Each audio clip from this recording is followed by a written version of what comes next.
Hello and welcome back to Running with Georgia. Today we're doing another review video and there is a little bit of backstory for this review.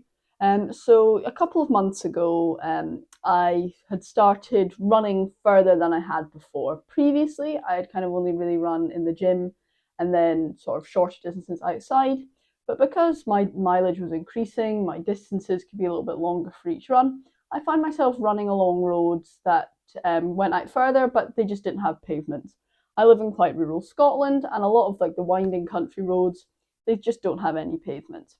So being able to hear cars around you is really, really important for a safety, the safety side of it. I had run before in my AirPods Pro that I have. They do have a transparency mode, and I also tried, just running with one earbud in.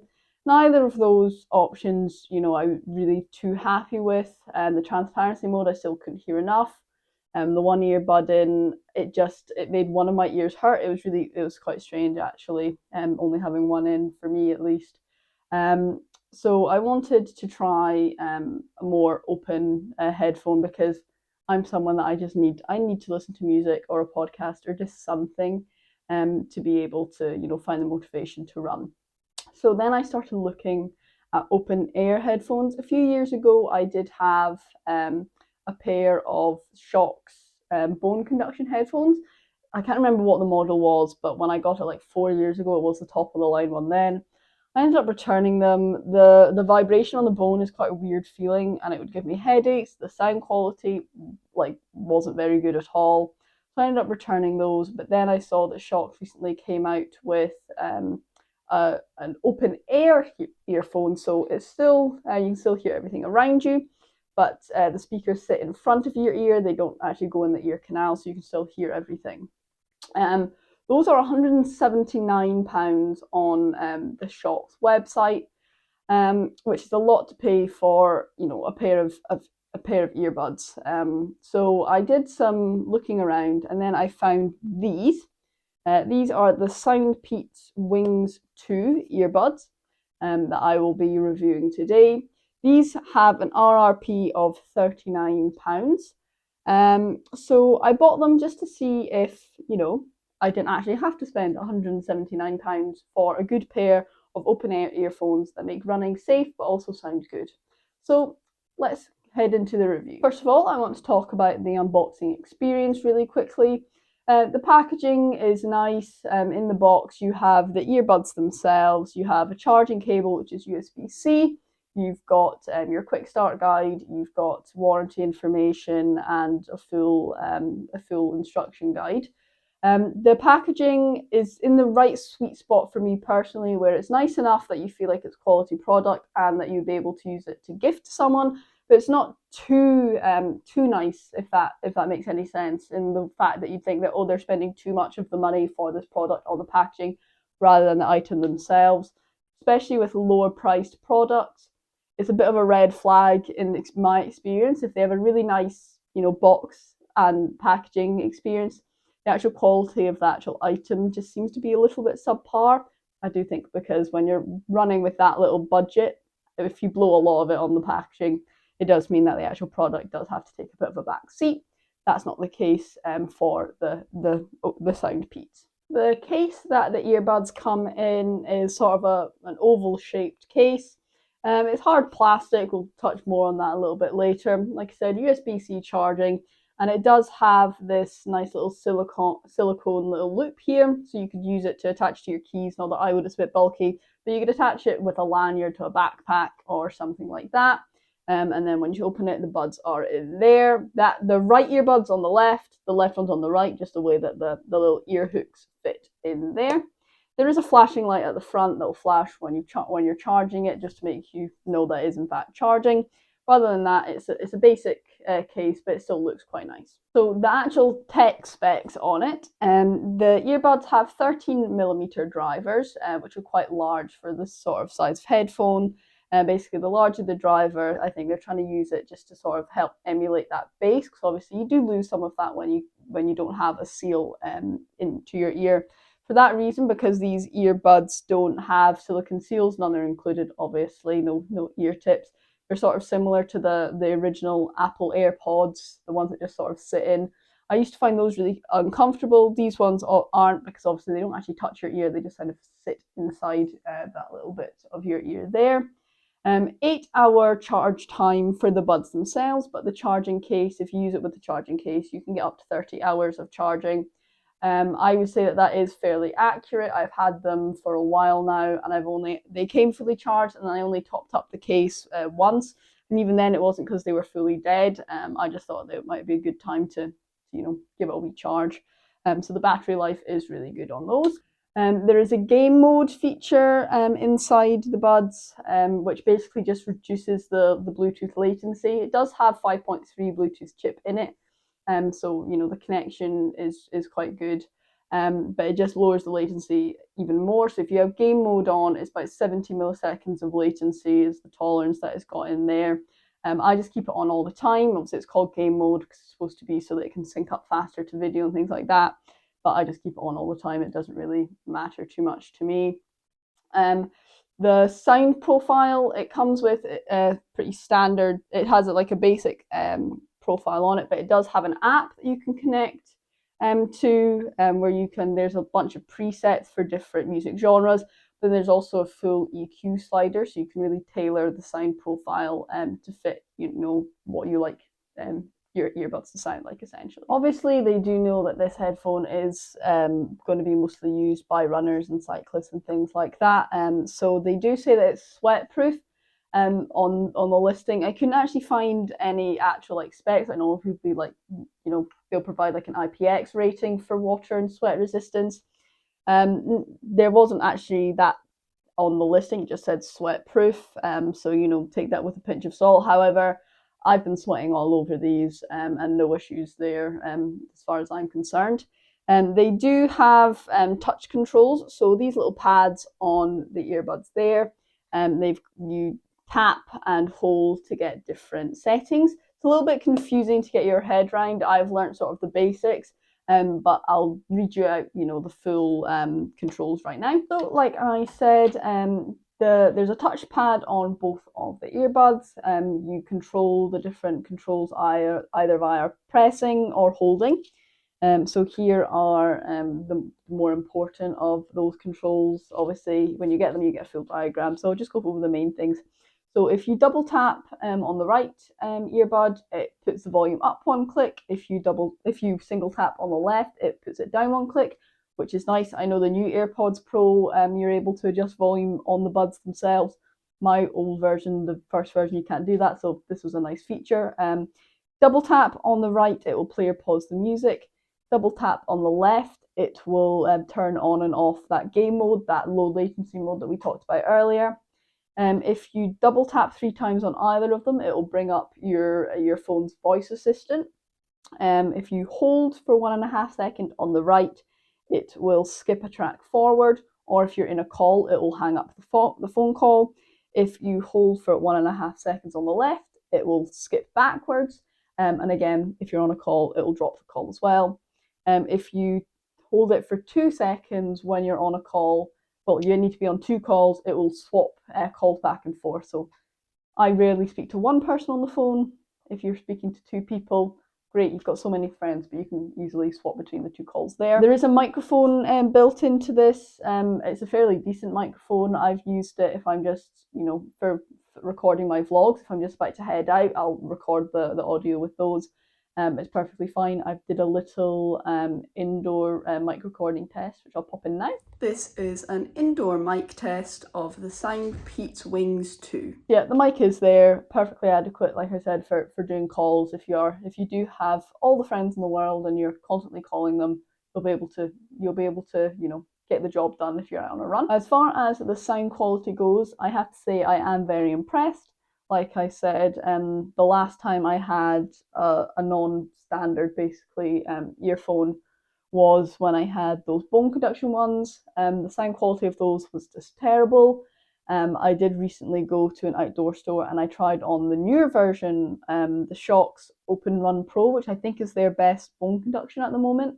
And the sound quality there was worse than these. I know these are air conduction, so the fairer test would be against the new Shokz air conduction ones. I don't have £179 to buy just to test that, but I cannot imagine the difference in sound quality would be worth an extra, £140. I cannot imagine that in my wildest imagination that it would be that worth it. So the sound quality, as far as I'm concerned, is really, really good for the purpose. The purpose isn't, to have an earphone that you can, sit back and relax and listen to your classical music and hear every single detail. It's supposed to be good enough that, your music sounds pleasurable while you're out on a run, and it does that job just fine there. I mostly tested it with the bog standard EQ that it's shipped out with. There is a companion app that you can tweak the EQ, but I want to try it without that because you don't need to use the app. I know a lot of people don't like buying products that you can only use if you download an app. That's not the case. You'll always be able to use this even if they stop supporting the app. So I tried it with the bass EQ. It sounded, like I said, good enough. Obviously, you are lacking a little bit of bass just because these are just the nature of these earphones. You don't actually have that contact, which helps get you that bass in there, that vibration. It's still good enough though, and like I said, you can go into the EQ and boost up the bass if you want even more there. The treble can be a little bit fatiguing, a little bit harsh, but yeah, there's plenty of other presets on the app for different music genres that you can play about with, or you can make your own personalized EQ graph if you want. So that's for music. It still sounds perfectly pleasant. You can still really enjoy your music while you're out on a run. For podcasts and audiobooks where it's just spoken words, you don't need anything higher quality audio-wise for that. It does the job perfectly for that. So don't go spending loads and loads of money on a higher end earphone if all you're listening to is podcasts, in my opinion. So obviously the main benefit of these open air bone conduction headphones that you get is that you can still hear everything around you. I did find that to be the case. The earphones, you can still, if you still pump up the volume like maximum, it's still really hard to hear things around you. That's just always going to be the case. Like when you go to a nightclub or something, even though the speakers aren't in your ear, if it's loud enough, you can't really hear anything around you.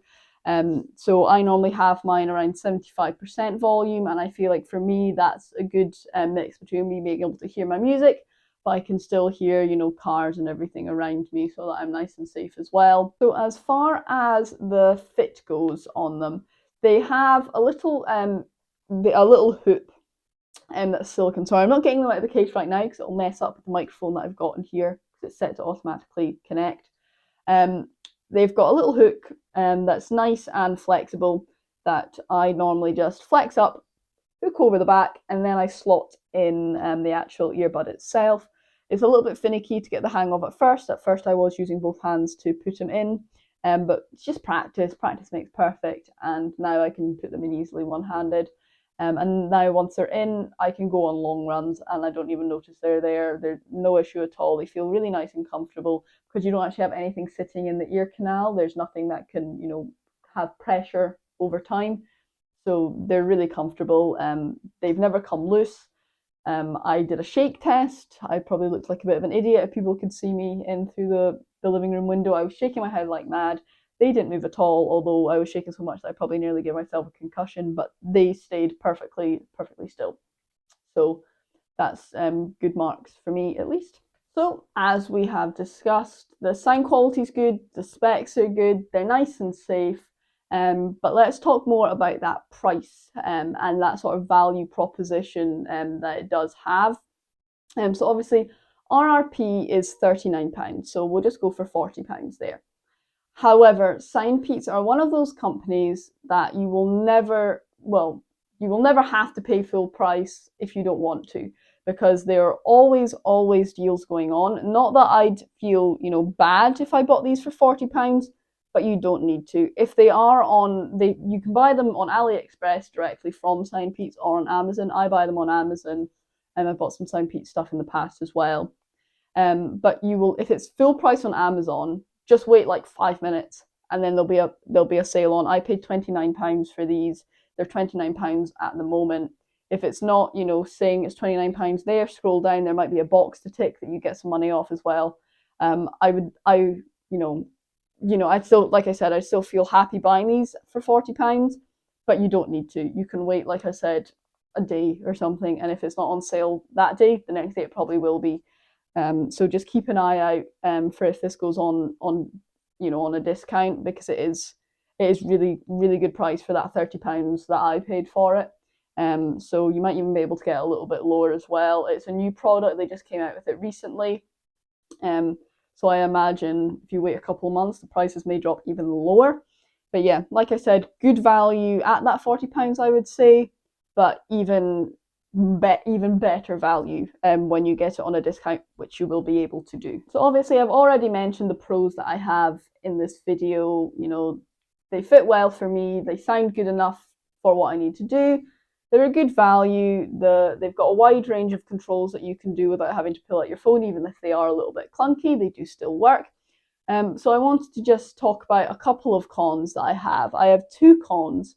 The first one's a little bit silly, and the second one is a bigger deal, but then it also kind of is also a pro, and I'll get to that when we get to that, essentially. The first con is in regards to this case. It's a nice looking case, and yeah, it does the job perfectly fine. However, the material that it's made from is sort of a hard plastic, and that would be fine, except the actual plastic they use. So the Apple AirPods case that I have, it's a hard plastic, but I don't know what plastic they use, but it's still grippy. Like, you can still grip it, you can open it one hand, no problem. This plastic they use is really slippy, like it's really hard to get a grip on it. And the way that they've made the opening work is that you have to open it with two hands, and even then it's still a bit fiddly. And because this case is quite slippy, I've dropped this a lot of times. It's like there's no marks or anything on it, no damage, but yeah, I've dropped this more times than I can count, just because it's a bit of an awkward position to open it, but then also it's really slippy, so sometimes I do drop it, and yeah, the earbuds fly everywhere, which is annoying. So like I said, maybe they could work something out there. The gloss sections of the case with the SoundPEATS logo on is nice and grippy, so maybe they could just, in a future iteration, just make the whole case that glossy bit, because it's nice, it's a lot grippier than the hard plastic case is at the moment. The other con that I had with this is a bigger issue, but it's still, for me, not a deal breaker. The Bluetooth connectivity 95% of the time has been perfect. Whenever I've used it with my iPhone, it's been great. I've tried it, I've got an old Android phone, pulled that out, tried to connect it, it was perfect. No drops or anything out running and things like that, not a problem. My Garmin, I have a 265S, which has onboard music capability as standard. You can connect the SoundPEATS to it. Again, there's no problem. Connecting them to either device is really quick, doesn't take too much time at all. And I've gone out running for some runs, like shorter runs where I don't want to bring my phone. I'll just connect the earbuds to my watch. Most of the time that still works fine, but I have had on two occasions where if it's windy, the earbuds will cut out. Like, they'll keep cutting in and out, turning themselves on and off, and just, yeah, the music's just not there. It keeps cutting in and out. It's only happened twice, and it's only under very specific circumstances. If it's really, really windy and it's connected to this watch.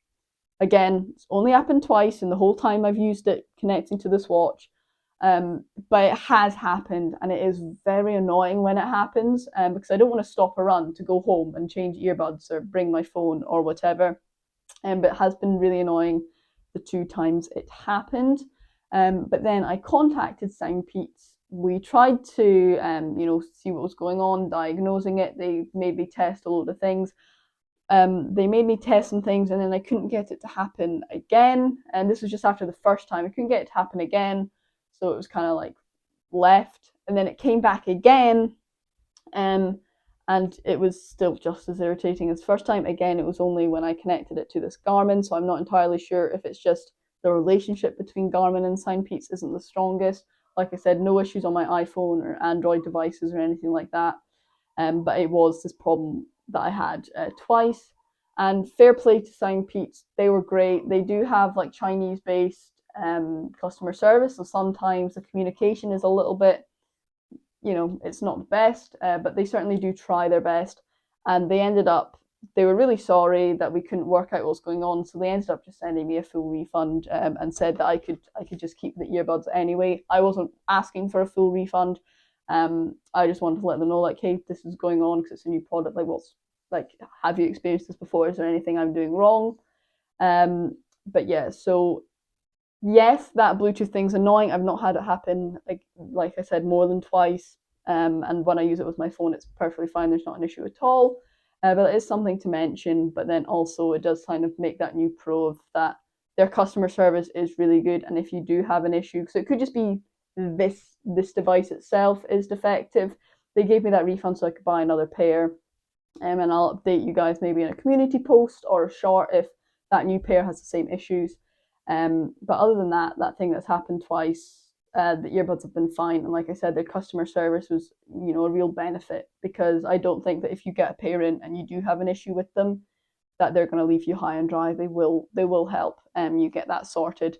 But yeah, like I said, had an issue, but they sent me a full refund so I can buy a replacement pair, and it only happened twice, so I can sort of live with that. So that is the end of the review. At the end of the day, I think they are a very well priced, really safe option for runners or cyclists who want to go out, need that sort of auditory motivation to keep going, that distraction, but want to be able to make sure that a car is not going to plow into them from behind.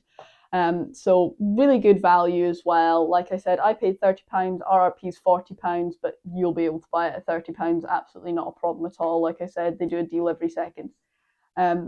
So I would say if you are looking and interested in the Shokz open air earphone, maybe you've tried the bone conduction in the past and they've not worked for you and you want to try air conduction instead, maybe give these a shot first. At least then you'll only be out £30 or £40 rather than £179. And then if you still don't like them, you can always return them and then try the Shokz after that. But these do the job. They do the job really well. I can't see myself needing anything better or more expensive for the job that they do. Really comfortable, sound good enough for running. And yeah, the customer service backed that up as well. They put their money where their mouth is. They stand by their products. Please let me know what earphones you use while running, if at all, and what you actually like to listen to while you're running. Are you a podcast person? Do you like music? Do you like audiobooks? What do you sort of listen to keep you going? I can listen to podcasts if I'm doing my slower, easier stuff. But once I start picking up the pace, I do need that sort of that oomph that you only really get from music. That's just me. Let me know what you listen to, if anything at all. I know a lot of people, especially those old school runners, just run without anything at all. Sometimes that is quite nice, but most of the time I do listen to music. If you are interested in these earbuds, I'll leave a link down in the description. It's not an affiliate link or anything. Obviously, this video is not sponsored at all. If you are wanting to check out a pair, I'll leave a link to the UK Amazon down below. Again, my Strava's down below as well if you wanted to check out my actual running training. But until then, until the next video, if you'd like this video, please consider liking, commenting, and subscribing, and I'll see you next time. Bye bye.